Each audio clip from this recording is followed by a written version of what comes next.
Beyond bent. Janssen! And Blackburn Rovers are 18 minutes away from a Premiership return. As far as Stewart, just outside the penalty area, clips it central for David Dunn. David Dunn equalises. It just had to be. Dax corner and it goes. Glance towards goal, and Rovers have taken the lead. And Charlie Mulgrew has scored his 14th of the season.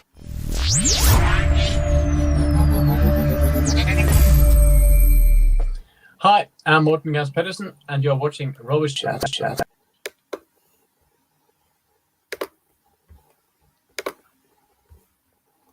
Hello and welcome back to the Rovers Chat YouTube channel. We're live. It's a show we weren't expecting to do, but it's been a busy day or so with transfers, so we thought we'd come on, run through all the news of the day and just see where we're at and get your comments as well. So make sure you get your comments below.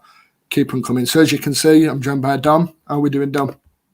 Yeah, I see you more than my family, like we said yesterday, but I feel like the last person I actually saw was you on this chat, so I do genuinely see you more than my family right now. It's nice to have you on. It's yeah, I agree. I see you more than I see my family as well. And Matt, how are we doing? Nice to see you. To be honest, I don't know why I'm here. I feel like I'm in the middle of a flirting session here, but no, it's good to be back on. It's good to be back on finally after such a long time out. Thank you for having me on, Dan. Yeah, nice to see your third wheeling at the bottom. So get all your comments in. You know, as we run through the show, we'll feature them. You know what I'm going to ask you, because if you've watched the videos recently, we've been pestering you, but make sure you go and do it. FCAs, you know, voting's on for these awards now. Just click the link in the description, click the link in the comments, just click vote. It doesn't take more than 30 seconds. And as Dom said, anyone can do it. Yeah, so you've no excuse. Just go over and do it. I called mum and dad senile, and they were like, "Why did you say that?" I was like, "It's just funny, isn't it?" So go over to click vote. It's in the comments, in the description. Go and do it. We'll pest you all the way, but we appreciate all the support we get. So the big news of the day, the news that everyone's talking about, Dominic HYAM from Coventry. We look like we've finally got a centre back in, one that we're spending money on as well, which is always a positive. We always enjoy, you know, a signing that we actually spend money on. Let's get into it. So, Dom, what's your initial thoughts on the signing? Because it's only today that it's kind of really booted into action properly, and now we've got a fee agreed, and he's probably going to be a player before the Blackpool game. Yeah, and the reported 1.5 million seems a bit of a steal, doesn't it? Whether or not that is worth the cost of Lennon going, he needs to prove himself that he's at that standard. Also, a great first name. Got to add that too.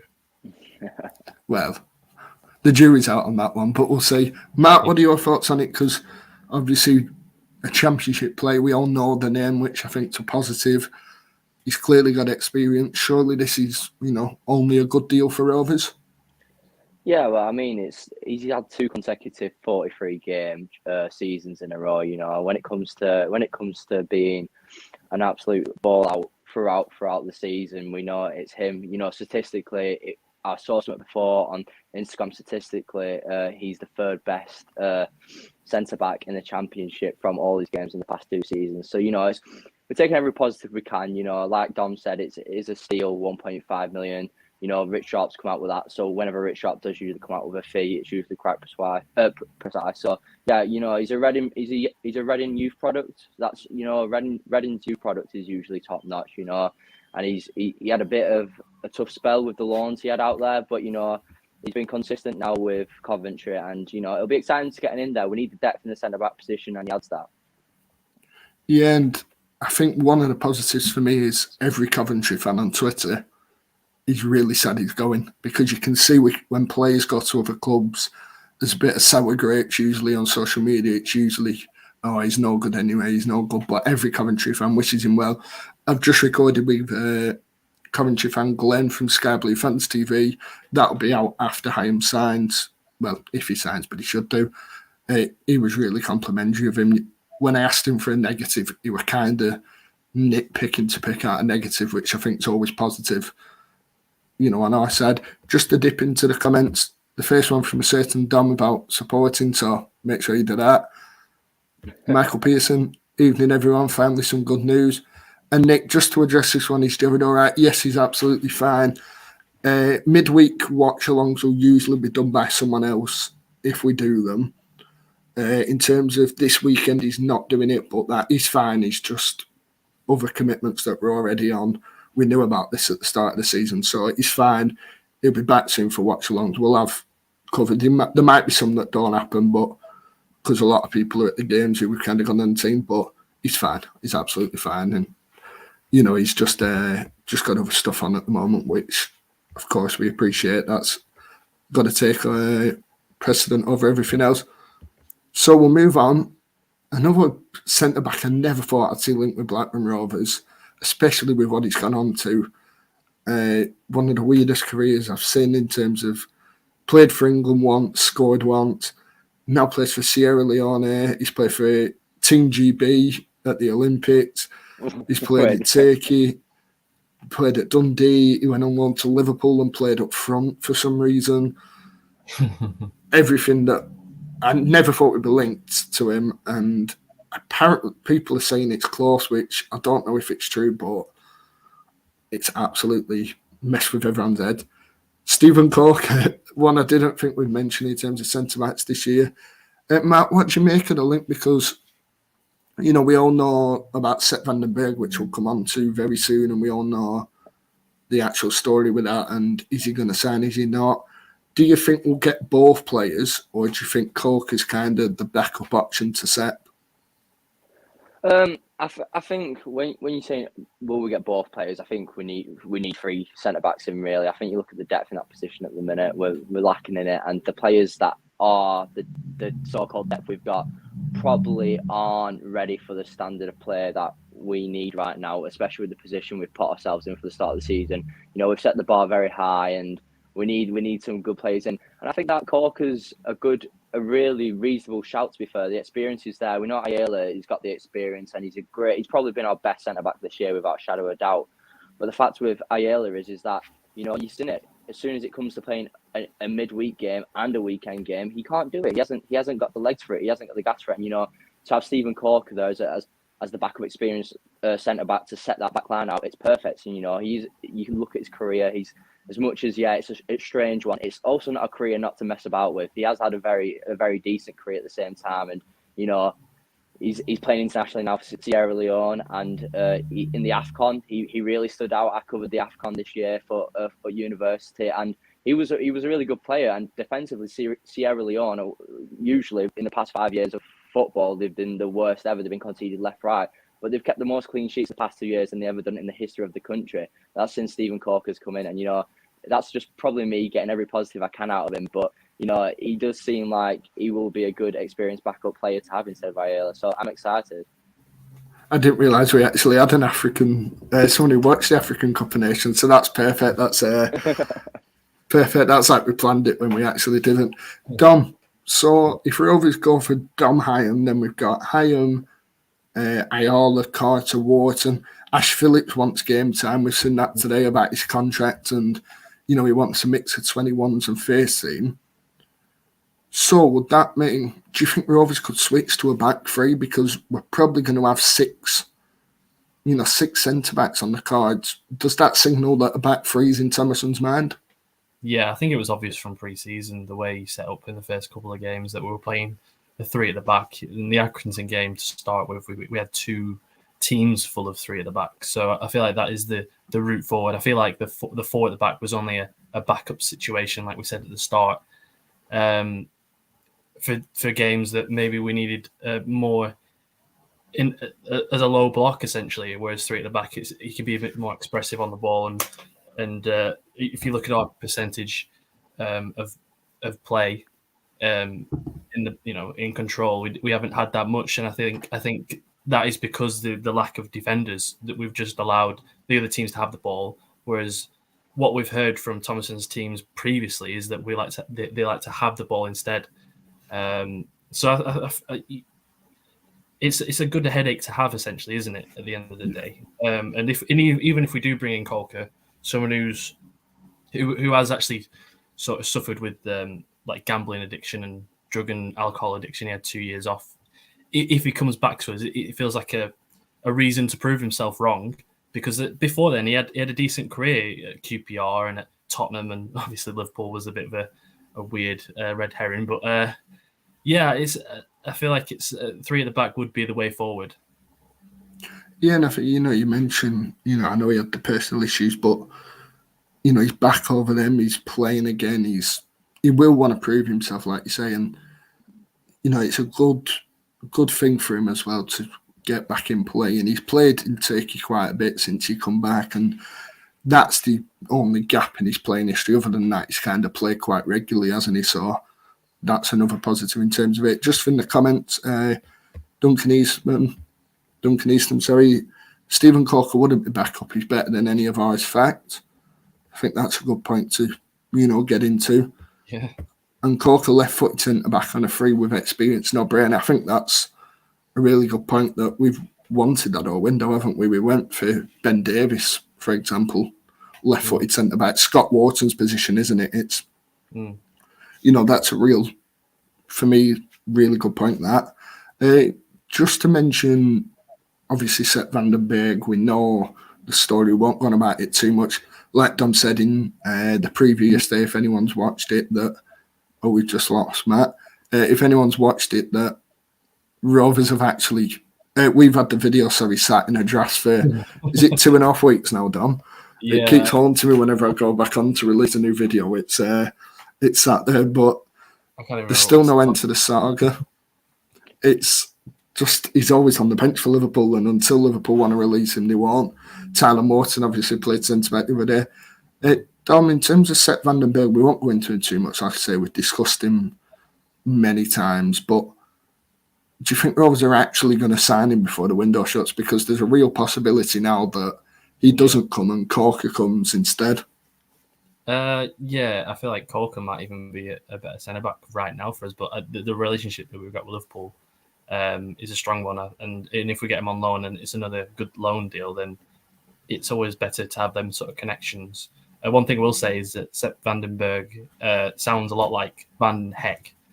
So it will always make me remember of Van Heck. It's like, say, like a girl called Molly who's just broke up with you, and then you're at a bar, and then you're like, oh, I like that girl, and she's called Holly, and you're like, oh, it reminds me of her. I can't get her out of my mind. What a great analogy. Well done, Dom. You've won an analogy of the season there. Now, you mentioned Van Eyck. We go in the comments. Wissenlander. Chances we're going for Van Eyck now that Sunderland's boss has jumped to start. Now, this was something that came into my mind, but a good point made was that the guy who was also part of the reason we signed Van Eyck, Stuart Harvey, is now up at Sunderland. And I don't see us hijacking that move one bit. I think he's, from all reports, he's basically up in the northeast as we speak, and his signature's probably been stopped today by the Neil thing, but it should happen, in the near future. So I don't think we'll get him back, unfortunately for everyone. Just to mention one signing we did make in terms of youth players. Did we not sign that Liverpool youth guy, Farkas? Yes, the Hungarian midfielder come in. He's already made his debut for the 18th, so he'll be playing, really highly rated by what people are saying, and also another man from Liverpool, another midfielder, Lewis Travis, kind of at the same path. We've done it from all these big clubs, and we'll continue to doing it, which I think's a testament to how good the academy still is. But we'll move on. We've done the potential incomings. The question that Rich Sharp and Elliot Jackson must be absolutely bored of, absolutely sick of hearing. I think we're all sick of seeing it on Twitter. I put a tweet out yesterday at 11 o'clock that it's only a week and then we won't have to hear anything else about it for months, regardless of what happens. Ben Brereton Diaz, what is actually happening? There's, we saw the niche reports of a bid rejected. Everton were linked, but then by Football League World, so take that with a pinch of salt. Then Celta Vigo have apparently made a bid, according to the Daily Mail, but apparently it's only close to Nice's bid, which kind of suggests what we'll do with it if it actually is a bid. Matt, Ben Brereton Diaz, one question: does he stay? If I was him, would I stay? No, because at the end of the day, he's not going to get the payment here that he's going to get at other clubs. Apparently, there's been rumours that we've offered him a contract, but it's nowhere near as much as what these other clubs can offer and whatnot and stuff like that. the end of the day, if I'm him, I just go, like, nothing against him. You know, what he's done for us is great. Last year was great. What he's done for the start of this season, there's no slander here. I think he's a brilliant player.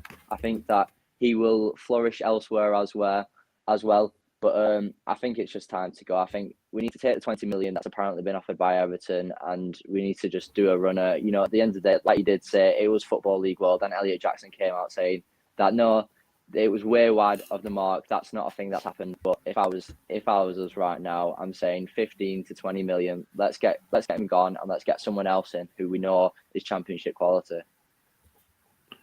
And I think if you're Ben Broughton and you sat there with your partner and your family, and you've got the offer to go off and play in Spain, or, you know, if Nice did come back in again, you're going off to France, or you stay up here in England. In terms of just a purely living perspective, I think we all know what we'd pick. It's just a matter of, you can probably afford to have a year here, can't he? I think that's part of the thing, that is in that situation. We could have a year, but I don't think we all think of stay. Dom, now JDT mentioned that 3 signings before the window. Where do you think that third signing's going to be? Because we're probably going to go 2 centre backs. Yeah. Do you think we're going to go for an attacker regardless of Diaz's future? Yeah, that seems like the obvious one. I think in centre mid, we're quite well at the start. You know, with Garrett and Morton and Wharton, and it's like a rhyme, isn't it? And Travis and Buckley, it seems sound in that regards. And whether or not we loan out one of the strikers that we've been playing in the cup games, I feel like even if Broughton goes, we still need that sort of focal point as well as Gallagher, because it's a long season. The only other position I could think of potentially was left back, because we've only got Pickering, and he seems to be sort of a scapegoat at the minute, as well as Eden, who's more of a versatile player, as well as Rank Costello, this sort of like the versatile play some if they need to be in a position, but I feel like left back as well. See, I feel, for me, Eden's had the better start to life under JDT at left back. I'm not a big fan of him in terms of last season, but this year I've been impressed by him, and I feel like he could actually have a run in this team and do well if he were in at left back. I just think it suits him, so I wonder if JDT's, maybe if we had 2 weeks left and we had more money, left back's kind of a position that you kind of improve. It's a bit like Football Manager, isn't it? If you've got $1 million left over at the end, you just buy someone for the sake of buying them in that position. And, that's kind of where I feel like we are here. We'll just dip into the comments now. In terms of the 20 million you mentioned, Matt, 7788 has said, I think we'd be lucky to get 12 or 15. For anyone in the comments, how much do you think Rovers will get? Not how much you think he's worth, how much do you think we will get for Diaz? Dom, how much do you think? I think 15 is about right. We could look at Armstrong last season, it's sort of replicate to that. And I feel like the team we will go to is Everton, because the Gordon deal to Chelsea is going to happen, isn't it? That seems like the likelihood of that, and the ripple effect of that goes down to Brereton, even though Morpay went there today. I feel like they also need another striker, and I think that's the one that they're going to go for. But 15 million sounds about right. That's fine. And Gareth Devlin says 20 million, no less. Mad Dogs PC, 10 mil to 12 mil. Now, Domino89 says, sell Diaz and get Josh Bowler and Callum Stiles. That's me being very optimistic. I think it is, but, if we're on deadline day, what's the harm of Rovers saying to Blackpool, they're saying to Barnsley, just offering a bit of money, and if it's accepted, it's accepted. They might just want to accept it and actually get some money rather than losing him on a free. We know what it's like when it gets to deadline, when it gets to 6 hours to go and Blackpool want to play but they can't afford him, and then suddenly the cogs start turning. We've seen it before. We'll see it again this deadline day. So, who knows what might happen. David, 15 million with cheeky add-ons. I think that's probably where we're all at with it, isn't it? That, if you could add like a sell-on fee or whatever happens with him, that'd be the best way. Duncan? I think it all depends really, though. Like, sorry to interrupt there, but I think it all depends really on where he's going. Because if he goes abroad, it looks like these abroad teams aren't willing to offer anything more than 10, 12 million. So if it comes to it that Everton, because, it's come out that Everton want Adams recently. You know, that's Fabrizio Romano coming out there, and they're offering something like 20 to 25 million for Adams. So I think if he does go to Everton, right, we would get in the region of 17 to 20 million. But if he's going abroad to Celta Vigo or Nice, that is when we're getting 10 to 12 million. It purely depends on the basis of where he's going. That matters the most. Yeah, that's that is a good shout. It's Premier League money, isn't it? There's no money abroad essentially. And La Liga have gotten even tighter, haven't they? Look at Barcelona, how much they've had to. Yeah, you know. Yeah. Our potential Polish forward that's hit the headlines everywhere. We've been registered. Duncan, good that 10% is only going to Forest. I think, and that's on profit. I think that's a big part because obviously the Armstrong deal, we were giving Newcastle a lot of money, weren't we, from it? And, you know, that's a major thing for us. We'll wrap up very soon, but in terms of any comments you want to get in, just get them in soon. Dom, Matt, any topics you want to cover before we go off? Any potential signings, any potential outgoings? You know, is there anyone you'd loan out that's young? Outgoings, I feel like the obvious one, well, that's not obvious, but it's been forgotten about, is Butterworth. Like, it just seems to be like irrelevant now. Where has he gone? And not in a bad way. I mean, because he didn't have a number or anything. He's a good enough. I think he's a good enough player. That was quite harsh, right? I feel like he just needs to leave the club because he needs to find somewhere new. Not in a bad way, because I feel like Thomason doesn't rate him enough. Yeah, he feels in the McGraw category. I feel like with you, Dom. Every time we've done a video, I think Butterworth's coming at least once every video. It's like you're doing like where's Wally, where's Butterworth? Because every time we do a video, it's where's Butterworth. You just want to know. You have no idea. You don't really care, but you just want to know. You just want to know. Yeah, I'm intrigued. It is a strange one, isn't it? Because even not being on the bench at Bradford, surely he could have took Gallagher's place on the bench. Even if that's Sam Bairns on the bench, someone else. I found it strange we went full strength. I'm just asking, where is Butterworth? That's where I'm at every video. Even if it's about Blackburn versus Burnley and we're 3-0 up, I'm like, where's Butterworth? Where is he? All you need to do is at Rich Sharp, and I'm sure he'll reply to you at some point. If you keep on nagging him each time, he'll have an answer. He has an answer to everything, that man. I found that out. I feel they're the jobs that I wouldn't want to do this transfer window. Constant questions about players, and I'm sure, you know, heading into the last days is going to be ridiculous for both of them, but we'll enjoy it. We're all right, Sati, just watching from afar, aren't we, giving her opinion. Duncan sums it up right. Ask Greg. That's the best way. If you ever want an answer, well, you won't get an answer, but if you ever want an answer off Thomason, just ask Greg. It's that question, you know, I'm hoping that we'll get both of the reporters on deadline day, and we can ask them what Ask Greg actually means to them and how many times they've heard it. We'll try and get them both on deadline day, but we're about to wrap up. You know, if you want to check out any of the videos, there's plenty of videos from us. The HYAM transfer stuff will all be covered. We've got 2 videos coming out for him. There's a set video sat there for 2.5 weeks that we might have to record again because we've said about a lot of stuff that hasn't come true or has come true, gone in different ways. There's everything. There's a lot to go, and we'll have it all out across the next week. So it's going to be busy.